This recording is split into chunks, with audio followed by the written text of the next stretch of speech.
Assalamualaikum warahmatullahi wabarakatuh. Perkenalkan, nama saya Yuni Febrianti, semester 5 dengan nomor NIM 2023010035. Pada kesempatan kali ini saya akan mempresentasikan hasil proposal penelitian kuantitatif saya yang berjudul Pengaruh Pergerakan Mahasiswa Islam Indonesia terhadap nilai kependidikan dan nilai kepemimpinan melalui kaderisasi Pemistit Al-Khairiyah Cilegon.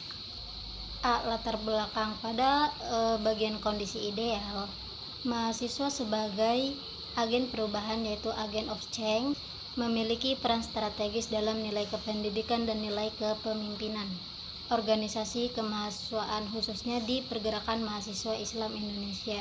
Secara ideal, organisasi PMI ini berfungsi sebagai wadah pembinaan intelektual, moral dan kepemimpinan mahasiswa melalui kaderisasi ini yang terstruktur dan berkelanjutan.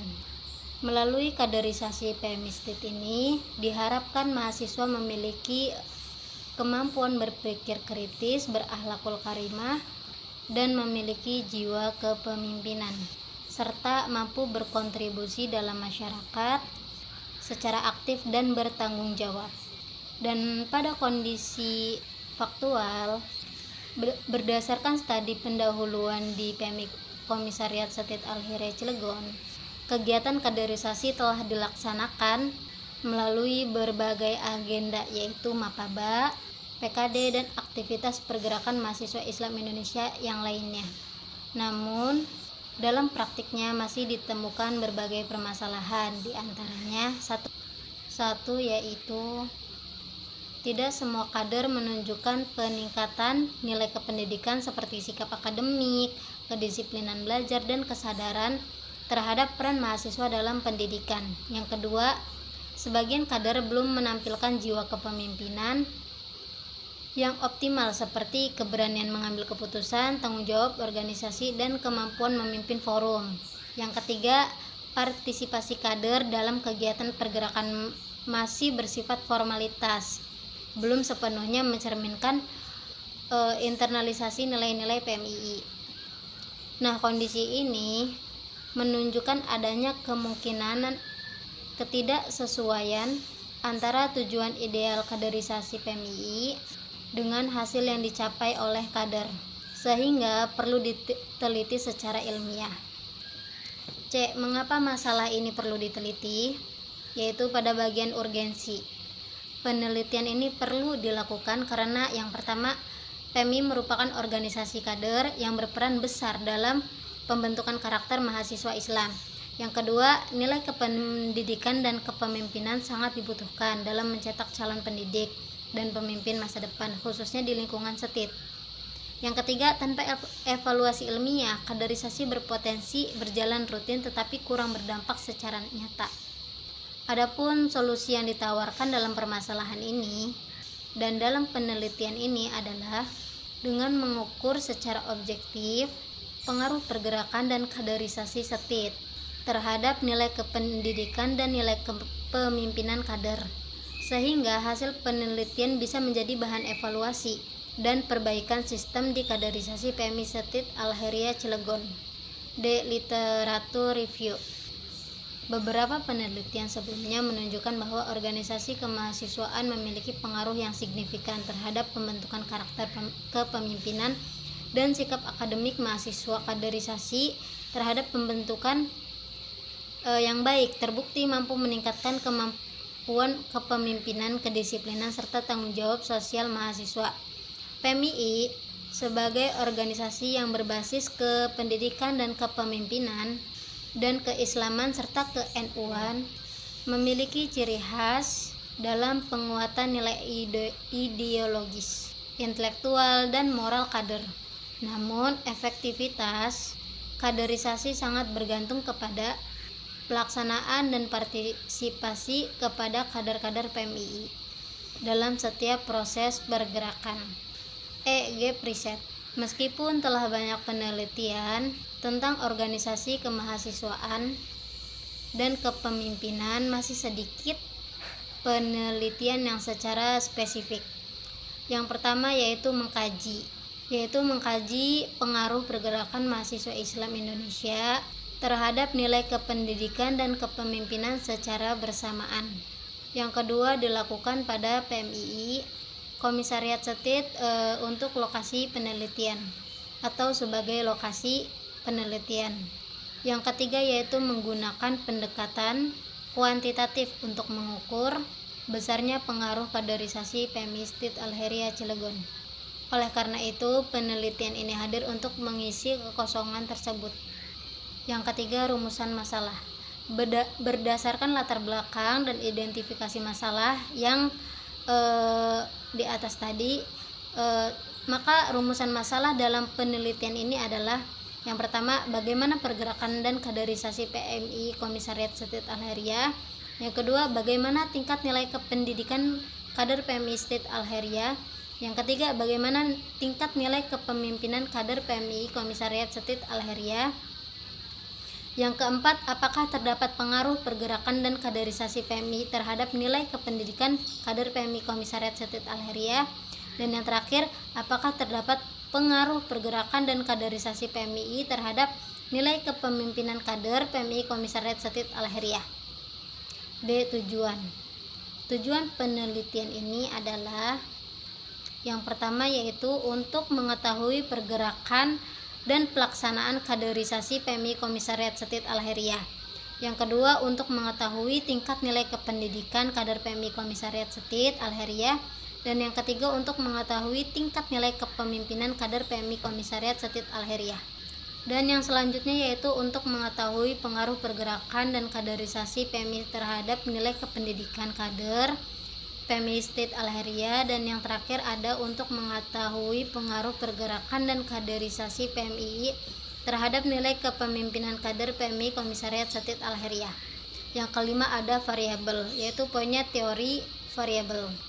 Menurut Sugiono, variabel penelitian adalah segala sesuatu yang berbentuk apa saja yang ditetapkan oleh peneliti untuk dipelajari sehingga diperoleh informasi tentang hal tersebut, kemudian ditarik kesimpulannya. B. Identifikasi masalah. Penelitian ini terdapat dua variabel, yaitu variabel X dan variabel Y. Variabel X yaitu bebas dan variabel Y terikat.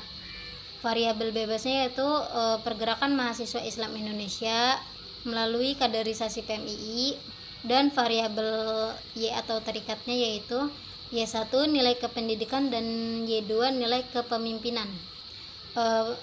C. Penjelasan mengenai variabel. Yang pertama variabel X yaitu pergerakan mahasiswa Islam Indonesia, yaitu pergerakan dan kaderisasi PMII. Pergerakan PMII adalah seluruh aktivitas organisasi yang bertujuan untuk membentuk kader yang berilmu, berakhlak, dan berjiwa berkepemimpinan melalui proses kaderisasi formal dan non-formal, yaitu non-formalnya itu mapaba, PKD, kegiatan diskusi dan aksi pergerakan. Itu termasuk ke dalam variabel X. Dan variabel Y-nya itu nilai kependidikan, yaitu nilai kependidikan adalah sikap dan perilaku kader yang mencerminkan kesadaran akademik, kedisiplinan belajar, tanggung jawab sebagai mahasiswa serta kepedulian terhadap dunia kependidikan. Itu penjelasan dari variabel Y1 yaitu nilai kependidikan. Dan penjelasan dari yang ketiga yaitu Y2 yaitu nilai kepemimpinan adalah kemampuan kader dalam memimpin, mengambil keputusan, bertanggung jawab, berkomunikasi, dan berperan aktif dalam organisasi maupun masyarakat. 6. Hipotesis penelitian. Teori hipotesis ini dikemukakan oleh Sugiono, yaitu hipotesis adalah jawaban sementara terhadap rumusan masalah penelitian yang kebenarannya masih harus diuji secara empiris. B. Kategori hipotesis. Penelitian ini menggunakan hipotesis asosiatif kasual karena memiliki hubungan sebab akibat antara variabel X dan variabel Y. C. Hipotesis penelitian. Hipotesisnya ada dua, yaitu hipotesis nol dan hipotesis alternatif. Hipotesis nol itu tidak terdapat pengaruh pergerakan terhadap kaderisasi PMI STIT Al-Heria, sedangkan hipotesis alternatif yaitu terdapat gerakan pada kaderisasi PMI STIT Al-Heria, terdapat pengaruh dari gerakan tersebut. D. Rumus hipotesis. Rumus hipotesis model statistik yaitu ada dua. Yang pertama, pengaruh X terhadap Y, dan kedua pengaruh X terhadap Y2. Keterangannya yaitu Y variabel terikat, X sama dengan variabel bebas, A kecil sama dengan konstanta, dan B kecil koefisiensi regresi. Yang ketujuh, populasi penelitian. A. Teori populasi dikemukakan oleh Sugiono. Populasi adalah wilayah generalisasi yang terdiri atas objek atau subjek yang mempunyai kualitas dan karakteristik tertentu yang ditetapkan oleh penelitian untuk dipelajari. Yang kedua, B. Populasi penelitian. Populasi dalam penelitian ini adalah seluruh kader PMI Komisariat Said Al-Heriyah yang telah mengikuti proses kaderisasi, baik kader tingkat dasar maupun tingkat lanjutan pada periode yang ditentukan oleh peneliti. Sampel penelitian. Teori sampel penelitian ini dikemukakan oleh Sugiono, yaitu adalah bagian dari jumlah dan karakteristik yang dimiliki oleh populasi tersebut. Yang kedua, ada teknik sampling yang digunakan oleh sampling jenuh. Jika jumlah kader relatif kecil atau simple random sampling jika populasinya besar. C. Penjelasan sampel. Sampel dalam penelitian ini sebagian besar yaitu kader PMI Komisariat Said Al-Heriyah yang dipilih secara acak dan dianggap mewakili seluruh populasi dengan kriteria telah mengikuti proses kaderisasi. Jenis data. A. Teori jenis data yang dikemukakan oleh Sugiono, dan data penelitian dapat dibedakan menjadi dua, yaitu data primer dan data sekunder berdasarkan sumber perolehannya. B. Jenis data yang digunakan. Penelitian ini menggunakan data primer dan data sekunder. Yang pertama, data primer. Data primer yang diperoleh langsung dan dari responden melalui pengisian angket kuesioner oleh kader PMI Komisariat Said Al-Heriyah, dan data sekunder yaitu data pendukung yang diperoleh dari dokumen organisasi seperti arsip kaderisasi, struktur kepengurusan, ADART, PMII, serta literatur dan jurnal ilmiah yang relevan dengan penelitian.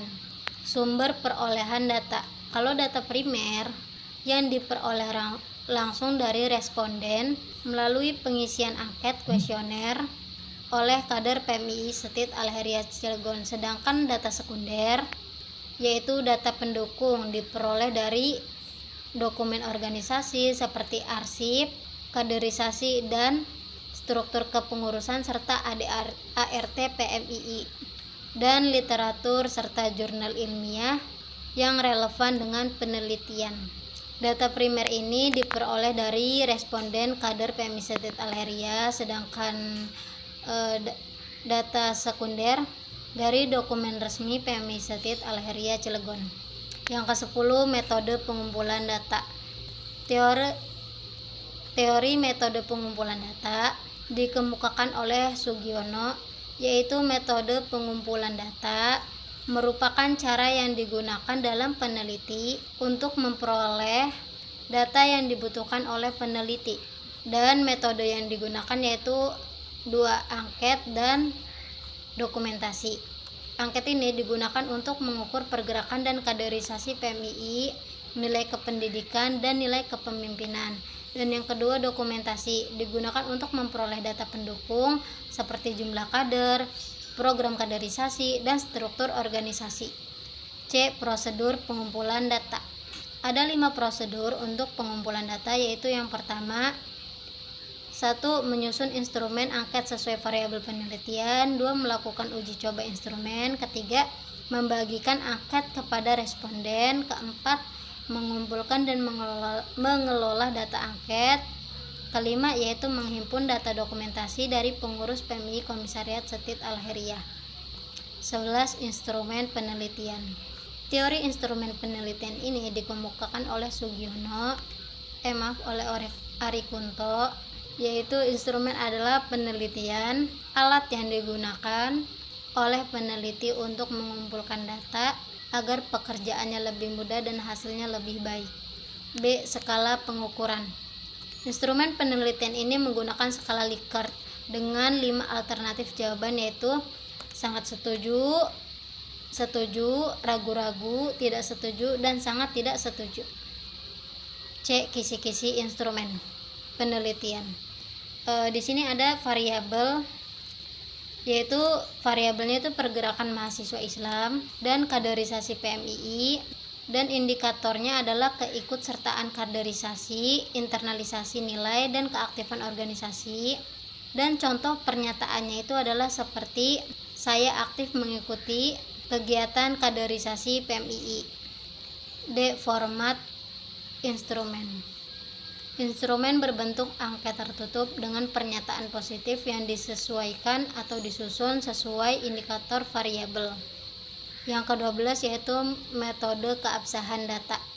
A. Uji validitas. Teori uji validitas ini dikemukakan oleh Ari Kunto. Validitas adalah tingkat ketepatan instrumen dalam mengukur apa yang seharusnya diukur. Dan yang kedua ada jenis uji validitas. Uji validitas yang digunakan adalah validitas konstruk dan teknik korelasi produk momen person. Yaitu yang ketiga ada prosedur uji validitas. Yang pertama ada melakukan uji coba instrumen kepada responden. Yang kedua ada menghitung korelasi skor item dengan skor total. Yang ketiga membandingkan nilai R hitung dengan R table. Dan yang keempat ada item dinyatakan valid jika R dihitung dengan R table.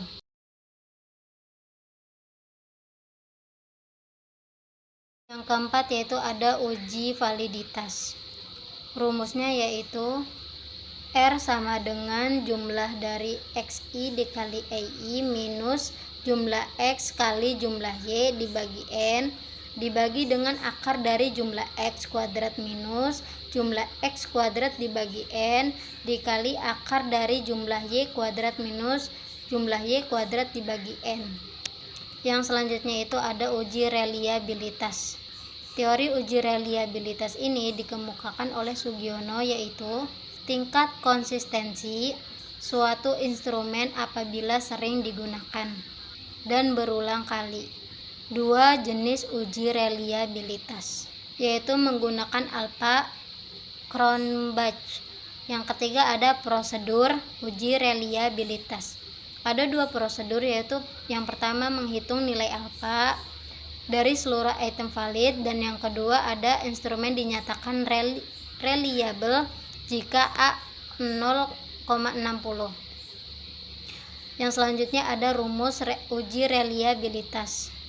Rumusnya yaitu alpha sama dengan K dibagi K minus 1 dikali 1 minus sigma S kuadrat I dibagi S kuadrat T. Keterangannya yaitu K sama dengan jumlah item dan alpha sama dengan varian butir, dan yang selanjutnya yaitu ada varian total.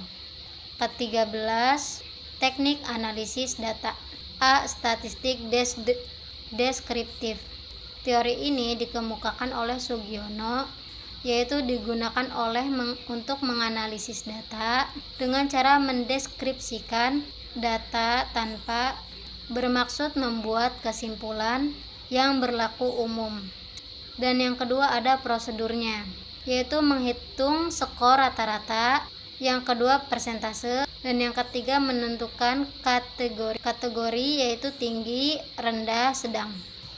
Yang ketiga ada rumus statistik deskriptif, yaitu min X bar sama dengan sigma X dibagi N, artinya rata-rata sama dengan jumlah semua data dibagi dengan jumlah data. B. Statistik inferensial, yaitu teori ini dikemukakan oleh Sugiono. Statistik inferensial digunakan untuk menganalisis data sampel dan hasilnya diberlakukan untuk populasi. Teknik yang digunakan yaitu uji regresi linear sederhana dan uji T. Dan prosedurnya adalah ada 4, yaitu uji prasyarat, normalitas, dan linearitas. Dan yang kedua menghitung regresi antara X dan Y1 serta X dan Y2. Dan yang ketiga ada menguji hipotesis, yaitu menggunakan uji T. Dan yang keempat menarik kesimpulan berdasarkan hasil uji statistik. Keempat ada rumus statistik inferensial, yaitu Y sama dengan A plus B kali X plus epsilon. Mungkin itu saja yang dapat saya sampaikan, kurang lebihnya mohon maaf jika terdapat kesalahan dalam mempresentasikan hasil proposal penelitian saya. Wallahu muwaffiq ila aqwamit thoriq, wabillahi taufiq wal hidayah. Wassalamualaikum warahmatullahi wabarakatuh.